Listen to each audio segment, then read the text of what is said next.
Abaddon's Gate is an interesting example of the way a space opera universe grows from its initial premise into something a whole lot more alien. This book expands the possibilities in which the Expanse's future humanity can grow. Do we humans deserve the wondrous opportunities that the ring might offer? Abaddon's Gate makes a case both for and against, and so do some in the crop of new point of view characters. Hello, friends, I'm Philip Magnus, and we're talking about the third of the Expanse novels by authors James S.A. Corey. Abaddon's Gate is a third in the series to offer compelling character drama and conflict, alongside more than a pinch of alien mystery here provided by returned Miller, mysteriously reappearing only to veteran protagonist Jimmy Jim Holden. Even more so than its predecessors, Abaddon's Gate sets a breakneck pace through a conflict that lately lets up. Abaddon's Gate is an interesting example of the way a space opera universe grows from its initial premise into something a whole lot more alien. This book expands the possibilities in which the Expanse's future humanity can grow. Do we humans deserve the wondrous opportunities that the ring might offer? Abaddon's Gate makes a case both for and against, and so do some in its crop of new point of view characters. Hello folks, I'm Philip Magnus and I'm back with another Expanse review, the last I will be doing for a little while.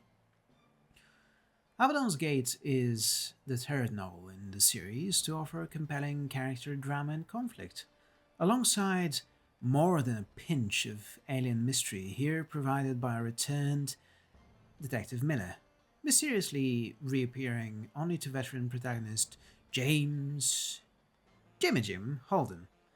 Even more so than its predecessors, Abaddon's Gate sets a breakneck pace through a conflict that rarely lets up. I've been going through these novels fairly quickly, but for Abaddon's Gate, I read a full 300 pages over a single long evening. And you know what? I had the best of times. Far better than the time all my friends had hanging out. Wait, what was the joke I was trying to make here in the script? Oh yeah, I remember now. Let me try and sell it to you better. Far better than the time all my friends decided to hang out without inviting me that same evening. Losers. The protein molecule rose up from Venus and formed a great alien ring. This is something you will have known if you've been keeping up with the series, with the first two books anyway. But what awaits beyond this ring? That is the novel's business, and not for me to endlessly expand on.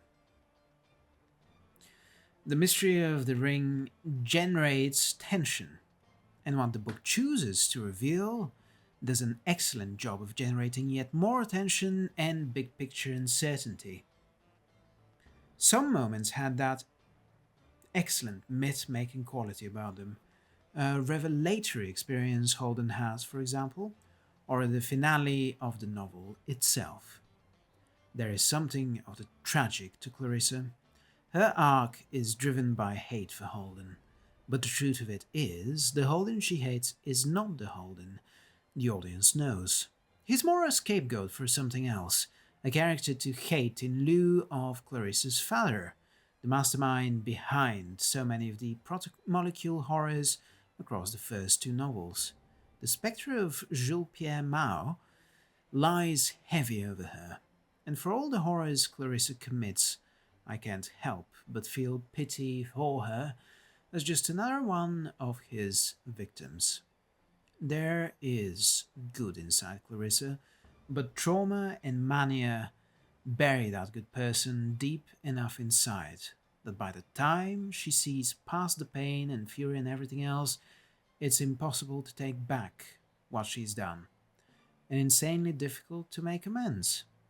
But when there's a will, two other point of view characters make their debut: Bull and Reverend Anna Volovodov. Anna is a more interesting character here than she is in the show.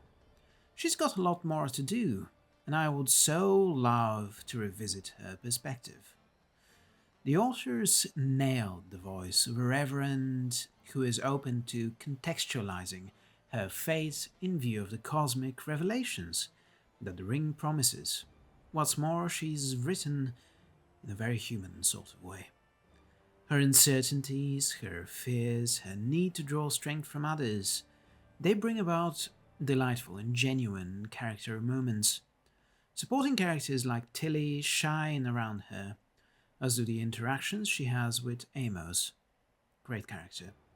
Bull is Fred Johnson's most trusted lieutenant, a soldier who has served with him from the old UN days. Supposed to be the old second in command of the behemoth, Bull is relegated instead to its head of security due to the nature of the OPA's politics.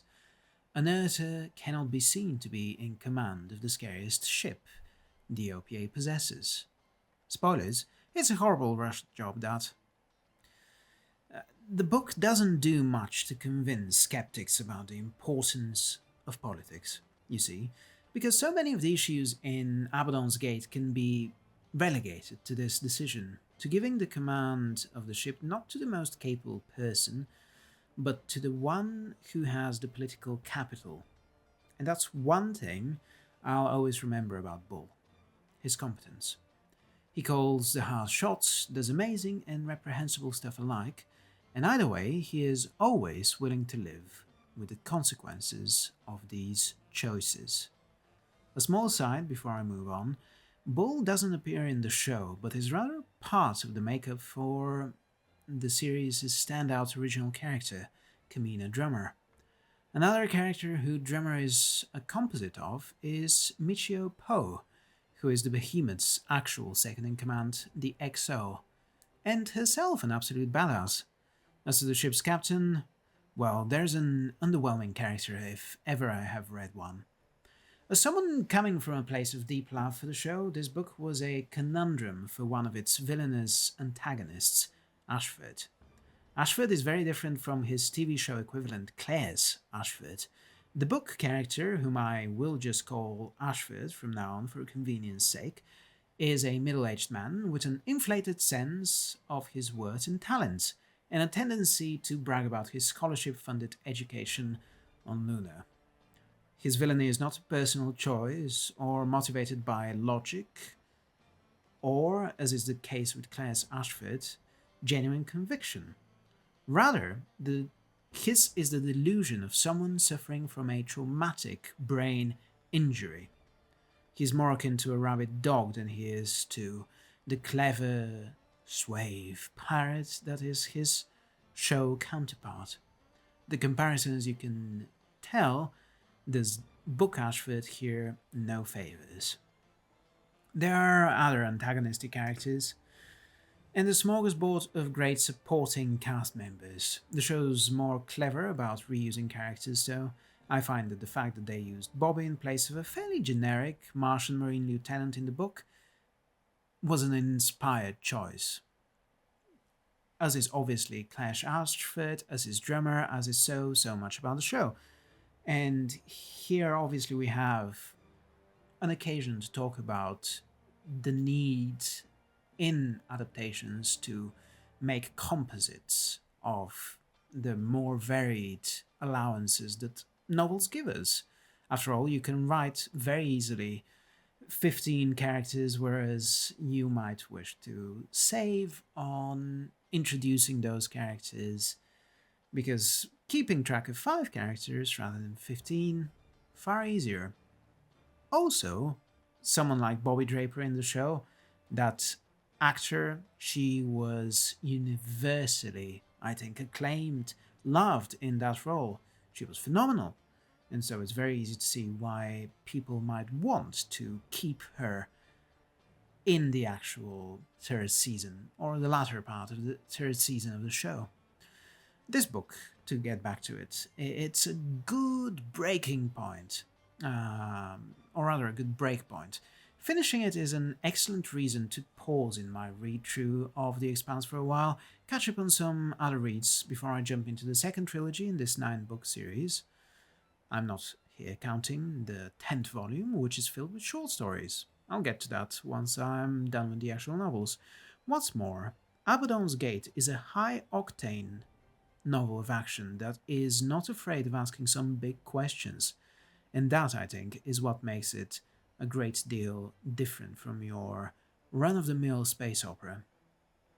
Those questions, more even than the characters and the drama and the conflict and the action, are what I keep coming back to, time and again. I'll return to discuss more of The Expanse when I'm finished with Book 4, Sibylla Byrne. I'm very excited to jump into it. I actually read through these 3 novels in the summer of 2024. I'm recording these videos in early spring of 2025. It's been a while, so I expect I might soon get into those 3 books, 4, 5, and 6, and start writing those reviews as well once I'm done with them. I hope I enjoy them as much as I have enjoyed this one. Tell me, what are your favorite, early trilogies of greater space operas? I would be very eager to learn all about your preferences for space opera, for sci-fi, down in the comments below. If you enjoyed this video, please make sure to like it, share it with your friends, family, granny, and don't forget to subscribe. I will be seeing you with some interesting reviews of sci-fi books soon to come. Possibly Alistair Reynolds is on the docket. We'll see how much we get to review from his novels. He's got quite the engaging space operas himself. There's, of course, fantasy videos and miscellaneous videos on the channel coming out every Wednesday and Friday if sci-fi is not your liking or you're itching for more. And I will be back with more very soon. I'm Philip Magnus, you are not. And I'll see you next time. Bye! Abaddon's Gate is an interesting example of the way a space opera universe grows from its niche.